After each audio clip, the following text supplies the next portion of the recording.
Hello, very warm welcome to today's video lecture series on the experiment number 8 of microcontroller lab. In this today's experiment we are going to talk about the interfacing concepts wherein we have to generate various waveforms. Out of them the first one is a rectangular waveform generation. I, Professor Prasanna Kulkarni, working as assistant professor in the Department of Electronics and Communication from KLS Vidayati Haliyad, is presenting this video lecture series. This video lecture series is dependent on the Bloom's taxonomy level 3, wherein we're going to convert an available ideas into some application level of generating various widths of rectangular waves. The title of the experiment is Programs to Generate Delays, which are nothing but the rectangular waveform generations, wherein you will have on-time delays and also you'll have off-time delays. And we're going to focus on assembly level programs and through which we're going to generate the different on and off time delays and using the available timers and counters concept. So let us understand now the program statement. What exactly we have to do in this particular program is that assembly level program to generate the rectangular wave. So the meaning of rectangular wave obviously means that the duty cycle will be either less than or greater than 50%. So duty cycle may be less than 50 or duty cycle may be more than 50, which obviously means that the T on and T off times they will not be the same. So taking that an example for generation of rectangular wave, let us see the examples for our lab experiment wherein we have to generate a rectangular wave with a high portion, that is a T on time of 65 milliseconds, and the T of time, that is called as the lower portion of 32 milliseconds as indicated in the slide.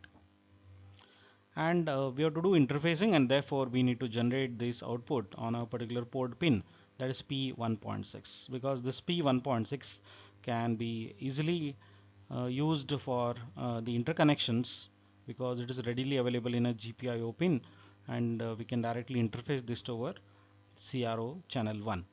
So therefore we'll be sending this output on a particular port pin, that is P1.6. Now when we take on time and off time, so definitely we have to do some delay calculation part also. As you have done in theoretical applications, the same concepts being used in practical aspects also. The frequency of oscillation is a standard one called 11.0592 megahertz, which is a standard frequency for 8051 microcontroller. And because of this, as we have seen, the time of frequency will be 921.6 kilohertz, or in other ways it will be 9.9 megahertz. So standard one is 921.6 kilohertz is the frequency used for timers, which will give you a clock period time of 1.085 microseconds. As you have seen, we'll be getting, if you take inversion of this 921.6 kilohertz, you will get the period of clock or a timer clock, which will give you 1.085 microseconds. Now to generate a delay of 65 milliseconds, because we need a 65 milliseconds on time. So therefore now how to get a 65 millisecond on time? We have gone through the various formulas in our theory. The same formula is being used here also. That is required delay 65 milliseconds. It should be divided by the period of clock. So the minimum period of clock is 1.05 microsecond was what we have calculated, and this will give you a value called as 59,908, okay, which is nothing but EA04, which is in hexadecimal. If you convert this, you'll be getting EA04 as a value in hexadecimal. Okay, now because you are using this particular timer, okay, that is timer 0 operated in mode 1, and therefore with the initial count of 5627 plus 1, so it will give you 15FB plus 01H. So we have to do delay calculation part for this one. In the same lines, now we have to do a delay calculation for the lower portion, which is 32 milliseconds. So as we did for 65, in the same way we have to do it for the 32 milliseconds also. So use the same thing, 32.5 divided by 1.05 microsecond, and which will give you 29,493, 7335H. and this is to be subtracted from FFFF. Okay, so please remember the 65, or you can do it in decimal calculations also as 65,000. Okay, you can do like this also, 65,536, and then taking a calculation of this one. So then let us get into the programming part also, how to get into the programs now. So how to write program for this particular is that first line, okay, as it is CSEG at 8200. So we are writing our code at this particular location. As just now we discussed, timer 0 operated in mode 1, that can be set by this particular instruction, that is move tmod comma hash 0001 00001b. So this will set you timer 0 operated in mode 1. And as we have a requirement that our ports is P1.6, which will be used for sending data. So therefore I'll be set that particular port, that is P1.6 is set by using instruction called as set B. So once we set this, I call a delay program, a call delay. So therefore the title of the experiment was delay programs. Ultimately you are generating a delay, on delays and off delays. So therefore in this particular example, the delay one will give you on time delays, and then the delay 2, which is called, will give you off time delay. So delay 1 is for on time and delay 2 is called for off times. Okay, so let us focus on this. First, when I call this delay 1, the program will jump from here, the program will directly jump to this subroutine. Now in this subroutine, our job is to only feed a value which we have calculated for that particular delay for the timer. Okay, the value which for 65 milliseconds, if you calculate this, you will get a value called as FC. We will get 15 FC. Okay, your answer is 15 FC for 65 milliseconds. So that we need to load to the timer registers, that is TL0 and TH0. So that can be easily done with the move instruction. Move TL0 comma hash 0FC, which is a lower byte, and similarly the higher byte is move TS0 comma hash 15. So your overall value is 1, 5, F and CH. This will give high time of 65 milliseconds. So you are generating a delay of this 65 milliseconds by taking this particular delay count. I think you people have understood this. Okay, so then we have loaded this. Now we have to start our timer. So therefore I'll be using this set btr0 start timer 0. Only then the timer will count up. This is my reference line. From this point the timer starts getting incremented. Okay, once you write this set b, the timer will start getting incremented by +1. So how long it will progress? Maximum value it reaches in mode 1 is FFFF. So until the program runs to this value, the timer will continue. Okay, so once it completes this FFFF, the total length of delay now will be 65 milliseconds. I hope so people have understood this. Okay, and how to monitor this, how I come to know that I have reached this. To identify this how I have reached, I need to just check for a overflow flag, and that overflow flag is available in TF0. How do I do this? Using an instruction GNB jump if no bit is set for TF0 back 1. So I'm in the same loop again and again. I'm coming back into this. Unless this count is not reached, a flag will not be raised. Once the count is reached, the flag will be raised, called as TF0. Okay, if the count is not reached, the flag will not be raised here. So therefore it is an assurance that once the count reaches, only then the flag will be raised. That the meaning is that 65 millisecond delay is covered. So once the 65 millisecond delay is covered, my job is to stop the timer. To stop the timer, I use an instruction called as clear TR0. Along with that, I need to reset the overflow flag. And to reset this overflow flag, I use an instruction called as clear TF0. And then we'll have instruction to come out of this delay program, because this is a subroutine called as delay 1, and I need to come out of this delay program. So once I write a return instruction, my program now will jump to this line. So what is that next line is clear P1.6. So here I've used. Now you can observe that my waveform, now instead of producing logic 1, now my waveform will produce logic 0. Okay, and once I reach to this line, my output at P1.6 is 0, and I go to the next line. What is my next line?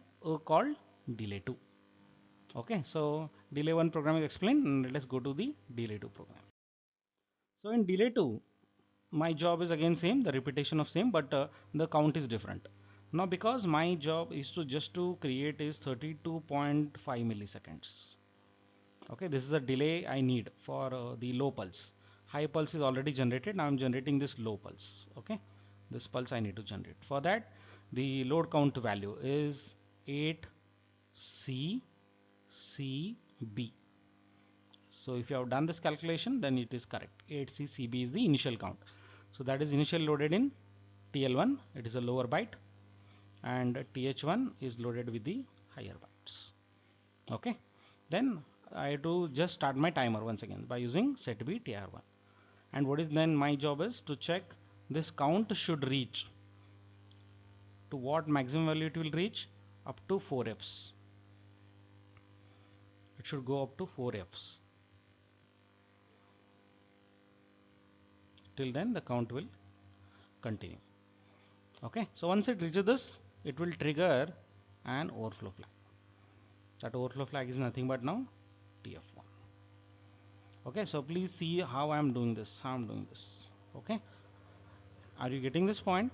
Okay, so for the higher portion, I'm using timer 0, and for lower portion, I'm using timer 1.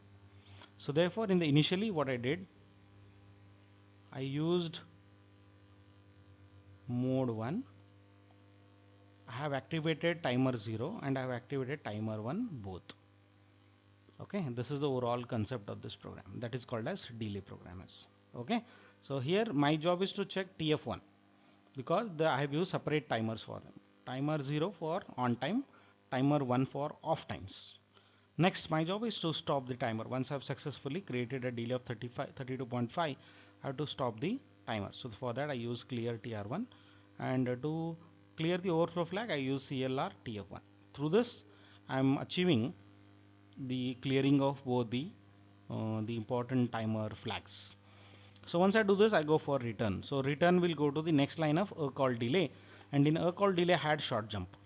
So short jump will give you facility that you have to do everything as it is. Okay, and I need to generate this waveform again and again. So that is how you'll get a different way of writing this. Hope so that you people have understood what exactly this delay program will do for us. Okay, so that you don't have any more doubts on this one. So that is what is represented, how you connect it, okay, on a hardware basis.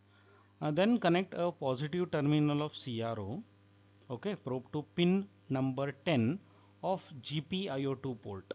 Okay, on your 8051 microcontroller kit, we have a GPIO2 port which is readily available, open pin available on the board itself.